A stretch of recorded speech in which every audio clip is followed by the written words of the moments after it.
మీ business ఏదైనా మీ ఊర్లో promotion చేయాలంటే అది సుమన్ టీవీతోనే సాధ్యం. ఇప్పుడే సంప్రదించండి. ఒంగోలు సుమన్ టీవీ ప్రేక్షకులకు నమస్కారం. నేను మీ శైలజ. మన ఒంగోలులో జగదీష్ రాయపాటి పార్లమెంటు స్వతంత్ర అభ్యర్థిగా పోటీ చేస్తున్నారు. వారు ఇప్పుడు మనతోటే ఉన్నారు. వారిని పూర్తి వివరాలు అడిగి తెలుసుకుందాము. నమస్కారం జగదీష్ గారు. బాగున్నారండి? అసలు ఈ ఎన్నికల్లో మీరు పోటీ చేయాలి అని ఎందుకు అనుకుంటున్నారు?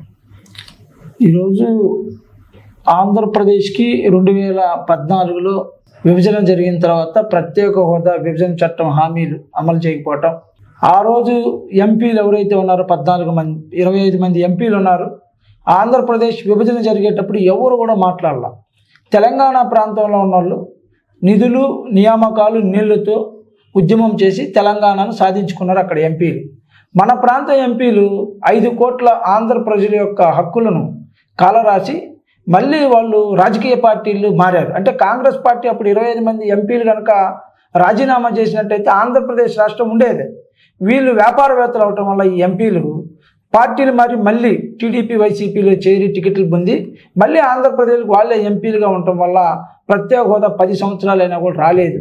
కాబట్టి ఉమ్మడి రాజధాని హైదరాబాద్ కూడా రేపు కోల్పోతున్నాం. జూన్ 2వ తేదీన ఈ రాష్ట్రంలో ఉన్న యువత విద్యార్థి భవిష్యత్తు అంధకారం అయిపోయిందని ఒక ఆలోచనతోనే పోటీ చేయాలి. ఖచ్చితంగా మనలాంటి యువత రాజకీయాల్లోకి రావాలని చెప్పి అబ్దుల్ కలాం గారు, బాబాసాహెబ్ అంబేద్కర్ గారు, పూలే గారు వీళ్ళందరూ కూడా ఒక కలలుగొన్న ఒక ఆకాంక్ష నిలబెట్టాలన్నప్పుడు విద్యార్థులు రాజకీయాల్లోకి వచ్చినప్పుడు ఖచ్చితంగా నాయకులకు బుద్ధి వచ్చిన ఒక ఆలోచనతో అన్ని యూనివర్సిటీ విద్యార్థులు రాష్ట్రంలో Andhra university, Nagarjuna university, SV university, Rayalaseema university, SK university, అదేవిధంగా యోగేమన యూనివర్సిటీ, అంబేద్కర్ యూనివర్సిటీ వీళ్ళందరూ కూడా కూర్చొని మాట్లాడుకొని ఈ యొక్క స్వతంత్ర అభ్యర్థిగా పోటీ చేస్తేనే మన యొక్క ఆలోచన విధానాలు తెలిస్తే ఒక విధానంతోనే విద్యార్థి యువజన సంఘాలు ఎన్నుకొని ఒంగోలు పార్లమెంట్ అభ్యర్థిగా నన్ను పోటీ.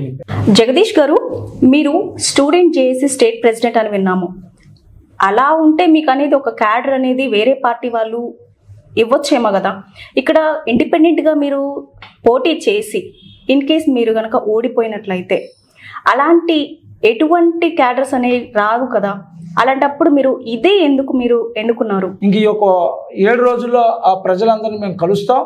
ఎండలంటే యువకులం కాబట్టి ఆంధ్రప్రదేశ్ యువతకు మరి విద్యార్థికి ఉద్యోగం లేదు, యువతకు ఉపాధి లేదు కాబట్టి ఈ యొక్క ఎండ వేడి కూడా మాకు అంత లెక్కేం కాదు. ఎందుకంటే జగన్మోహన్ రెడ్డి గారు ముఖ్యమంత్రిగా ఉండి డిఎస్సి ఇస్తా అన్నాడు, యువతకి ఇంత మటుకు డిఎస్సి ఇవ్వలేదు. అదేవిధంగా గతంలో చంద్రబాబు నాయుడు గారు కూడా చెప్పిన హామీలు కూడా నెరవేర్చలేకపోవటం, ఈ 2 పార్టీలు కూడా ఆంధ్రప్రదేశ్ ప్రజల్ని మోసం చేయటం తప్ప ఇంకొకటి లేదు. పవన్ కళ్యాణ్ గారు కూడా స్పష్టమైన ప్రకటన చేయలేకపోవటం, ఎందుకంటే ప్రత్యేక హోదా కోసం ఒక్కసారి కూడా ఢిల్లీ వెళ్ళి దీక్ష చేయలేకపోవటం. ఈరోజు 3 రాజకీయ పార్టీలు ప్రత్యేక హోదా అంశం అనేది లేకుండా చేశారు ఏపీలో. కాబట్టి తెలుగు ప్రజలు ఆలోచించి ఖచ్చితమైన నిర్ణయం తీసుకోవాలి. ఎందుకంటే ఆంధ్రప్రదేశ్ అంటే ఉద్యమాల గడ్డ. ఈ భారతదేశానికి జాతీయ పతాకం అందించిన పింగళ వెంకయ్య జన్మించిన ఈ యొక్క ఆంధ్రప్రదేశ్ భాషా ప్రయుక్త రాష్ట్రాలు అంటే ఈరోజు నరేంద్ర మోడీ గుజరాత్ రాష్ట్రం కూడా, అదేవిధంగా మహారాష్ట్ర, తమిళనాడు ఈ రాష్ట్రాలన్నీ ఏర్పడటానికి కారణం తెలుగు ప్రజలు. ప్రథమాంధ్ర మహాసభ 1913 బాపట్లలో జరిగింది. ఇంత గొప్ప విషయం ఉన్న తెలుగు ప్రజలు, అదేవిధంగా ఒంగోలు ప్రజలు ఒక తెలివిగా ఆలోచించి ఒక సామాన్యుడికి ఓటేస్తారని చెప్పి ఒక ఆలోచనతోనే నేను పోటీ చేశాను. ప్రస్తుతం ఉన్న హోరాహోరీ పోటీలో మీరు గెలుస్తారని మీరు ఎంత నమ్ముతున్నారు? అలాగే బలమైన కారణం కూడా చెప్పండి, ఒకసారి తెలుసుకుందాం. ఈరోజు రాజకీయ పార్టీలు భారత రాజ్యాంగం ఏ పౌరుడైనా కూడా ఎంపీగా 25,000 రూపాయలు కట్టి పోటీ చేయమని చెప్పి భారత రాజ్యాంగం చెప్పింది. ఎమ్మెల్యేగా 10,000 రూపాయలు కడితే పోటీ చేయొచ్చు. అయితే ఈరోజు రాజకీయాలు కావాలని చెప్పి రాజకీయ పార్టీలు ఎవరన్నా పోటీ చేయాలంటే 200 కోట్లు ఉండాలి, ఎంపీ పోటీ చేయాలంటే, ఎమ్మెల్యేగా పోటీ చేయాలంటే 50 కోట్లు ఉండాలని ఒక ఆలోచన తీసుకొని ప్రజలకు కళ్ళకు గంతలు కట్టి ఈరోజు రాజకీయాలను సామాన్య ప్రజలకు దూరం చేయటం వల్ల, అందుకే ఒక సామాన్యుడిగా మనం పోటీ చేస్తే కొంతమంది చైతన్యవంతులు అవుతారు.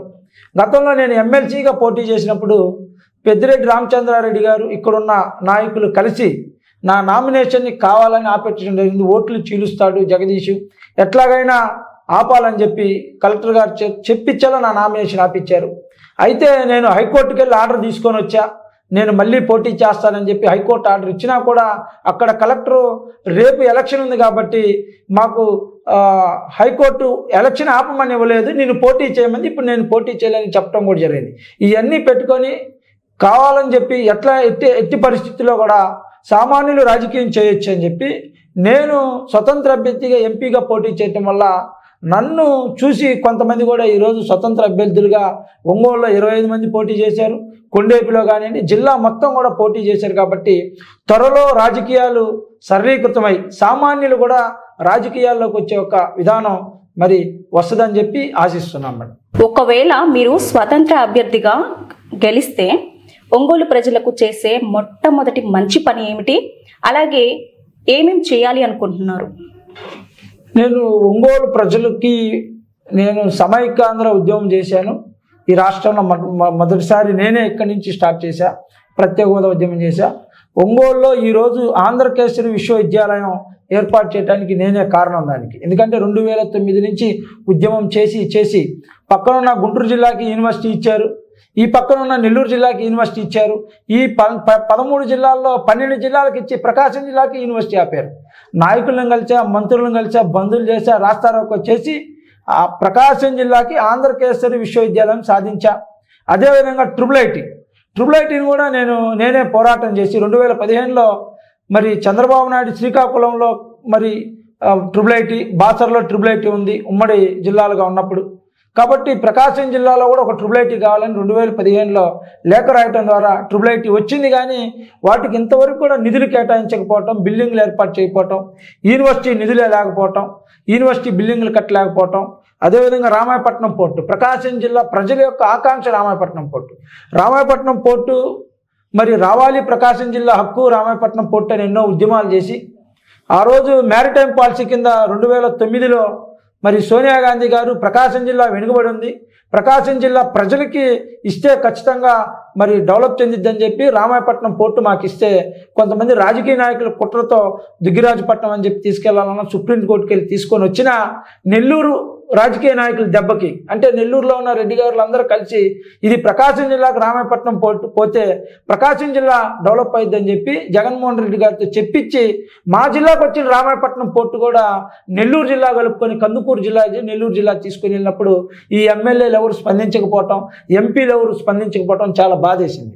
నేను పోటీ చేయడంలో కూడా ఇది ఒక కారణం. పారిశ్రామిక రంగంగా జస్టిస్ శ్రీకృష్ణ కమిటీ నుంచి ప్రకాశం జిల్లాకి ఫస్ట్ నేనే వెళ్ళి కలవటం జరిగింది. జస్టిస్ శ్రీకృష్ణ కమిటీ నన్ను 2012లో పిలవటం జరిగింది. 13లో 2 సార్లు వెళ్ళి కలిసా.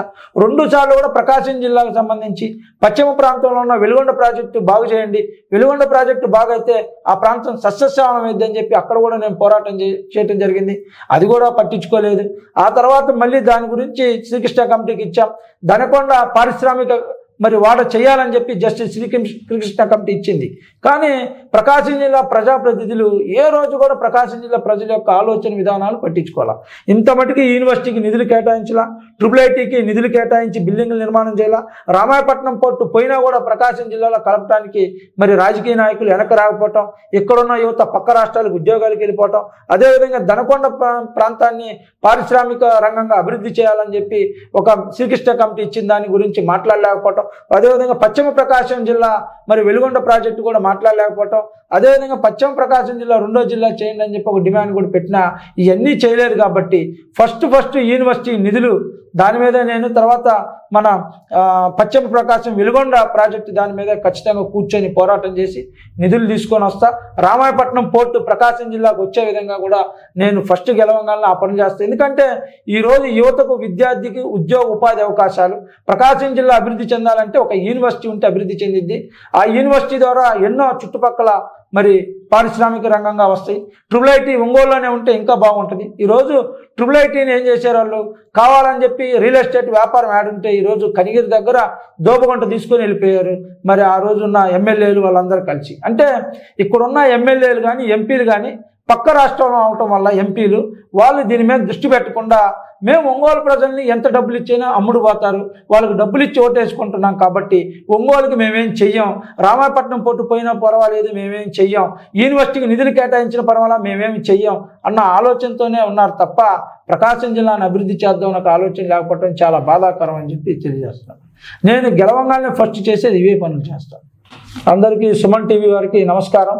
నేను స్వతంత్ర అభ్యర్థిగా నాకు ఈ యొక్క అవకాశం కల్పించి నాకు ఈరోజు మాట్లాడటానికి వచ్చినందుకు సుమన్ టీవీ వారికి ఎప్పుడు కూడా కృతజ్ఞతగా ఉంటానని తెలియజేస్తాను.